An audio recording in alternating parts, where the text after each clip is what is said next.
Every day, hundreds of people make the decision to get dental implants. The story usually goes something like this. You lose a tooth, or maybe even a whole set of teeth. You save up the money, you mentally prepare for the surgery, you endure the procedure and the pain that comes with it, and then you wait. You wait 2 or 3 months for everything to heal, convinced that the problem is finally solved for good. But then, a year goes by, maybe two, and complications start to set in. Sometimes it gets so bad that a second surgery is required. Why does this happen? It happens because nobody told these patients the most important thing right at the start. Dental implants are not suitable for everyone. There is a huge misconception that an implant is a quick fix, like buying a new part for a car. But the reality is much more complex. In this video, we are going to break down exactly when an implant is necessary, but more importantly, in which cases it might fail to integrate with your body. We are going to cover the things that often get glossed over in the consultation room. To understand the risks, we first need to understand what we are actually putting into our bodies. When people say implant, they usually picture the white tooth that you see when you smile. But that's not the implant. The implant itself is essentially an artificial root. It's a screw that goes directly into your jawbone to act as a foundation. Think of it like hanging a heavy shelf on a wall. You don't just screw the shelf into the drywall. You need a strong anchor deep in the stud. The implant is that anchor. If a patient is missing a tooth, we place this anchor into the bone. The interesting thing is, once it's in, nobody sees it. You don't see it, your friends don't see it. It is buried beneath the gum line. This brings us to the first major hurdle that catches people off guard, the timeline. You don't walk out of the surgery with a brand new, functioning tooth in most cases. You have to wait. This waiting period is non-negotiable because of a biological process called osseointegration. In plain English, we call it setting or taking.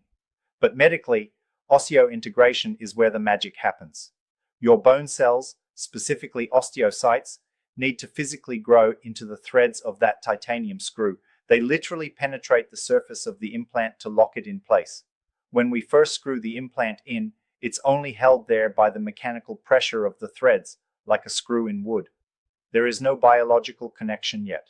We have to wait for your body to build that connection. This process takes anywhere from 2 to 3 months, and in exceptional cases, up to 6 months. Only after this integration happens do we move to the next step. We install a connector called an abutment, which screws into the implant, and then finally, the crown, the visible tooth, is placed on top of that. So, what happens during those months of waiting? This is a question that needs to be answered before you ever sign up for surgery. You need to be prepared for the fact that you might be walking around with a gap in your smile for a while. Now, there are different scenarios. Sometimes, if the bone is very strong, a temporary crown can be placed immediately for aesthetic reasons. But often, you cannot put any pressure on that healing implant. If we can't put a temporary tooth directly on the implant, there are other options. We might use a flipper, which is a removable retainer with a tooth attached, or a temporary adhesive bridge that sticks to the neighboring teeth. But you need to be mentally prepared for the reality that, depending on your specific case, you might just have to live without that tooth while the bone heals. Let's talk about the recovery itself, because this is where fear often sets in. If you decide to go through with this, you need to expect swelling. And not just a little bit of puffiness, we are talking about significant swelling of the gums in the face. The intensity of this swelling depends on your body and how complex the surgery was. But here is the secret that comforts a lot of patients. Swelling is not necessarily bad. In fact, a massive reaction, even a large bruise or hematoma, can actually be a sign of very good healing. The peak of this swelling usually hits on the 3rd day. So, you have the surgery, and 3 days later, you look in the mirror and it looks its worst. That is normal. After day 3, it slowly starts to go down. In the industry, we often see a clear trend. The stronger the immune response, meaning the more intense the swelling and bruising, the better the final healing often is. Why? Because the body is rushing all its defenses and resources to that specific spot. It's sending blood, white blood cells, and nutrients to repair the trauma. This rush of resources helps form a bone callus, which is crucial for locking that implant in place. So, if you look like you went a few rounds in a boxing ring, don't panic. It means your body is working hard. However, even if you heal perfectly, there is still the risk of rejection. Why would a body reject a high-tech titanium screw? Historically, people worried about the quality of the metal.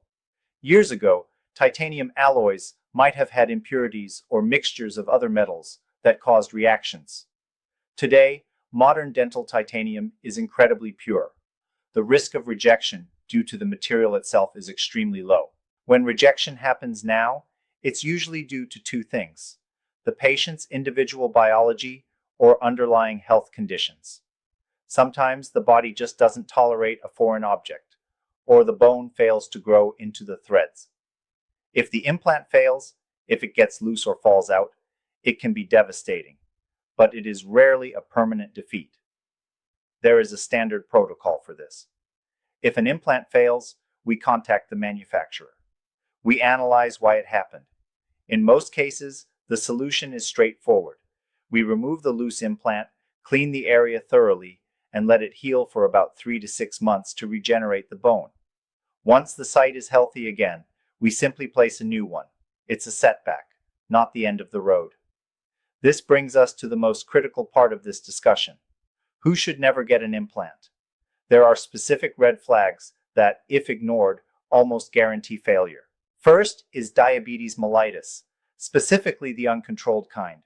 If your blood sugar levels are unmanaged and spiking, your body's ability to heal is severely compromised. The implant will not integrate. If you manage your diabetes well, it's possible, but if it's uncontrolled, it's a no-go. Second is oncology.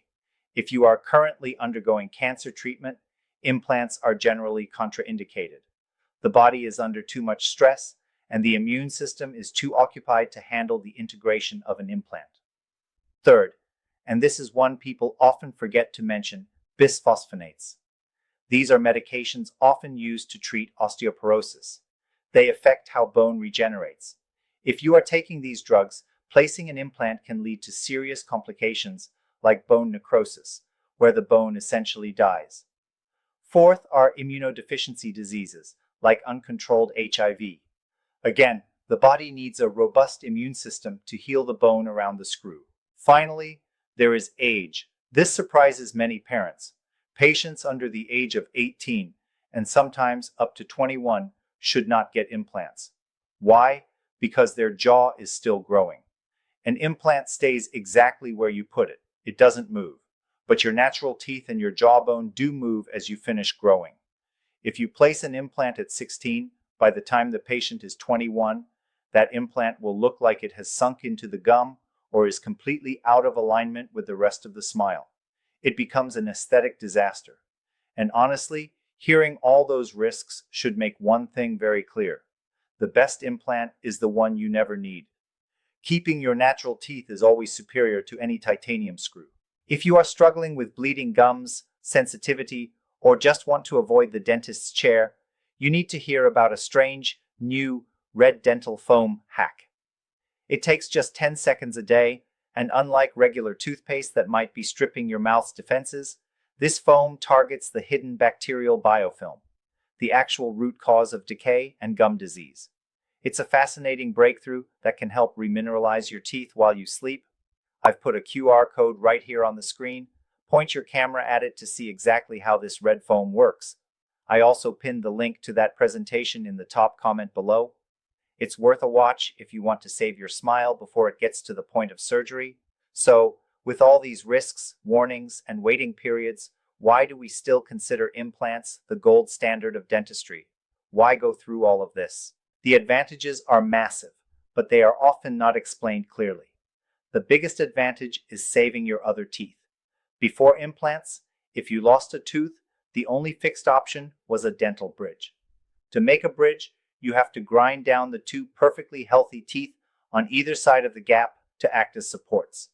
You are essentially damaging two healthy teeth to fix one missing one.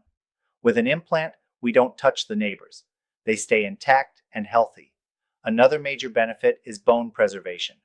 Bone operates on a use it or lose it principle. When you lose a tooth, the bone in that area stops receiving pressure from chewing. Over time, the body thinks, I don't need this bone anymore, and it starts to dissolve or atrophy. An implant tricks the body. It transmits chewing pressure into the jaw, signaling the body to keep that bone dense and strong. And then there is the financial aspect. The price tag of an implant can look intimidating. It often shocks people. But what you need to realize is that you rarely pay the full amount up front. The payment is usually split over the course of treatment, just like the procedure itself. You pay for the implant placement first. Then, you have that 2 or 3 month break where you pay nothing. Then you pay for the healing cap or abutment. Finally, weeks later, you pay for the crown. It breaks the cost down into 3 manageable stages over several months. Also, consider the warranty. Reputable implant systems come with what we call an implant passport. This is a document with a unique identification code for your specific implant. Why does this matter? Because if you move to another city, or if you are on vacation halfway across the world and something happens, any dentist can look at that passport, identify exactly what system you have, and fix it. It's a global safety net. Implants are an incredible technology. They offer durability, comfort, and aesthetics that dentures or bridges just can't match. But they are a medical procedure, not a product you just buy off the shelf. They require a healthy body, patience, and strict adherence to protocols. If you are considering this surgery, look at your health history honestly. Ask about the waiting times. Ask about the brand of the implant and the passport. Don't rush into it thinking it will be done in a day. If you understand the reality, the swelling, the waiting, and the risks, you are much more likely to have a successful outcome that lasts a lifetime.